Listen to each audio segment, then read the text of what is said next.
Right after the devastation of the Peloponnesian War, Athens slowly began economic recovery.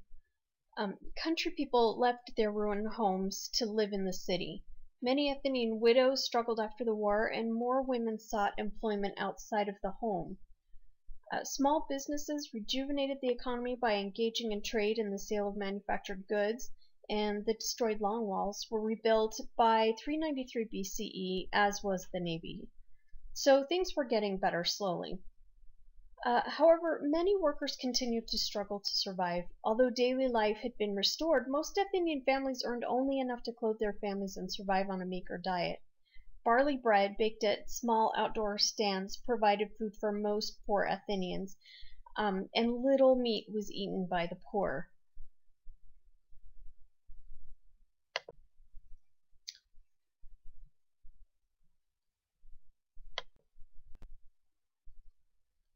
Athens' defeat by Sparta and the brutal reign of the 30 tyrants in the prior period that we studied led a lot of Athenians to look for someone to blame for the loss of the divine favor that they had apparently enjoyed during the Golden Age and felt that they had since lost.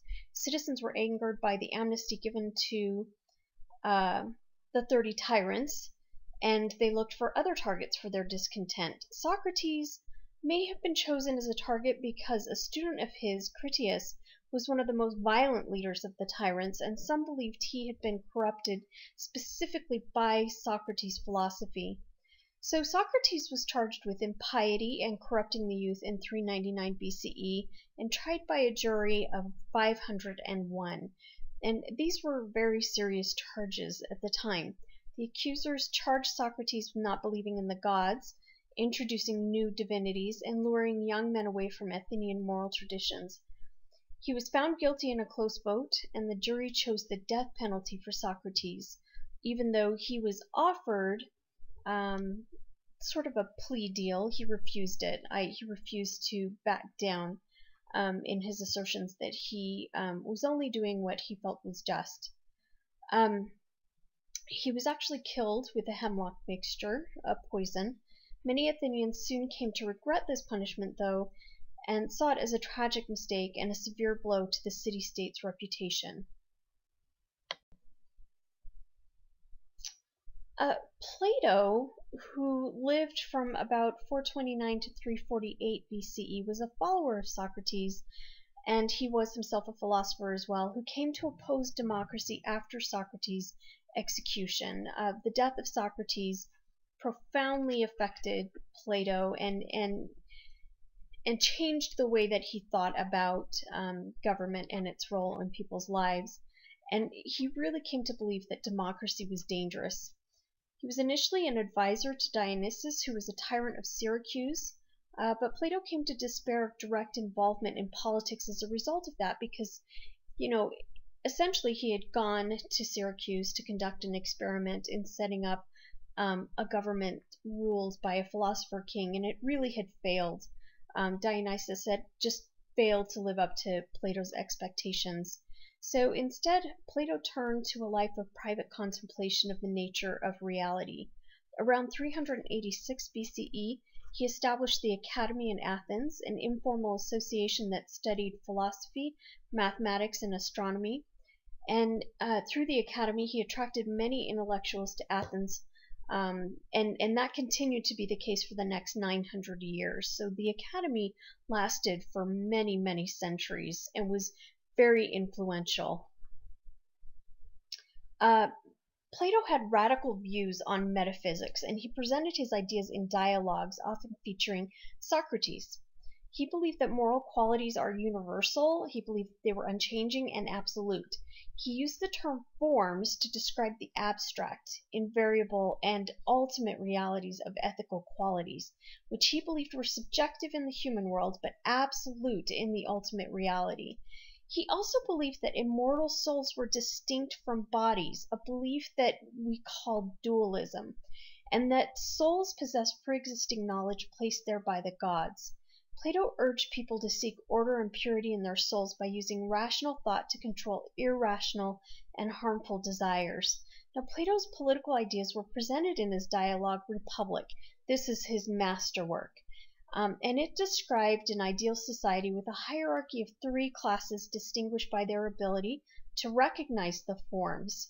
The highest class was to consist of guardians, who would be educated in mathematics, astronomy, and metaphysics, and they would rule as philosopher kings. Next came the auxiliaries, who defended the community, and at the bottom were the producers, who made the objects the community needed. Men and women were equal in Plato's vision. That probably surprises many of you, but Plato's view of men and women was pretty egalitarian. Well, the influential philosopher Aristotle studied at Plato's academy and served as a tutor to the young Alexander the Great. He later established his own school, known as the Lyceum, which emphasized logic, scientific knowledge, and practical experience. Like Plato, Aristotle criticized democracy because it did not restrict decision-making to the most educated and moderate citizens. Aristotle investigated the natural world and developed a rigid system of logical argument and practical ethics, so he was a little bit different than Plato. He looked for explanations that were based on strict rationality and common sense, and he rejected Plato's theory of forms, preferring instead to learn by observation. So really Aristotle's ideas set the foundation of scientific inquiry. He worked to classify and collect information on animal species. Although he believed that a happy society depended on cooperation between the genders, he also taught that women were inferior to men and that slaves had no rationality. Aristotle urged the development of practical habits of just behavior. He encouraged self-control and balance and prioritized the life of the mind. Aristotle influenced ethics by insisting that standards of right and wrong needed to be grounded in real human situations and aligned with the good in human nature, and could not consist solely of abstract reasons for moral behavior. So he's a bit of a departure from some of the Greek philosophers that have come before him.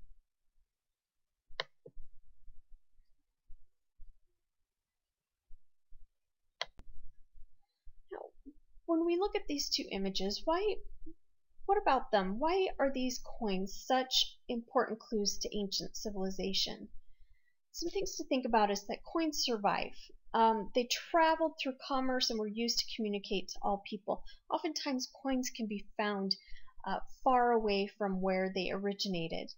And they were used to communicate to people who were literate or not, who were colonized or colonizer. They're messages from the very top of society, whether they had to do with leadership or religion or politics. So they convey messages. Now, how can a society in which respectable women do not leave the home except in very rare occasions be represented by a female goddess? Because of course you will notice that this is a goddess on the one side of the coin, on the left side of the coin, and then on the right side of the coin we can see an owl, and this is Athena and her animal representative, the owl. There is a disconnect between actual life and symbols, you'll find. Some historians argue that the very act of having a female symbol is a consolation prize to women in society. Athena represented a goddess who was fierce and feared. That is, she wasn't necessarily thought of as a real woman. And here we have an image of Athens, kind of the layout, and you can see where the Parthenon is located, as well as in the upper right you can see where the Lyceum is located. Now in the 390s BCE, Sparta attempted to conquer the city-states of central Greece. So again, we have trouble from Sparta, between Sparta and Athens. For the purpose of mutual defense, Thebes, Athens, Corinth, and Argos formed an anti-Spartan coalition. Sparta responded by forming an alliance with Persia, which gave Persia the right to rule over the city-states of Anatolia in return for not interfering with Spartan interests.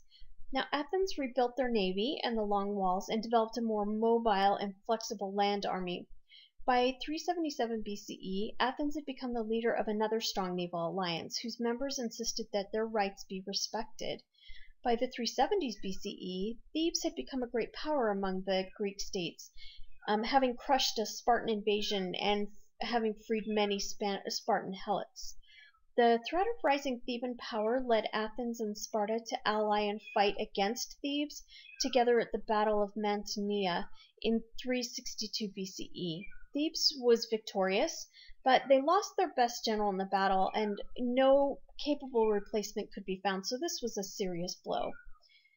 Disunity and weakness followed the Battle of Mantinea. The Athenian naval alliance fell apart, and the competition for supremacy finally died out in a stalemate of exhaustion.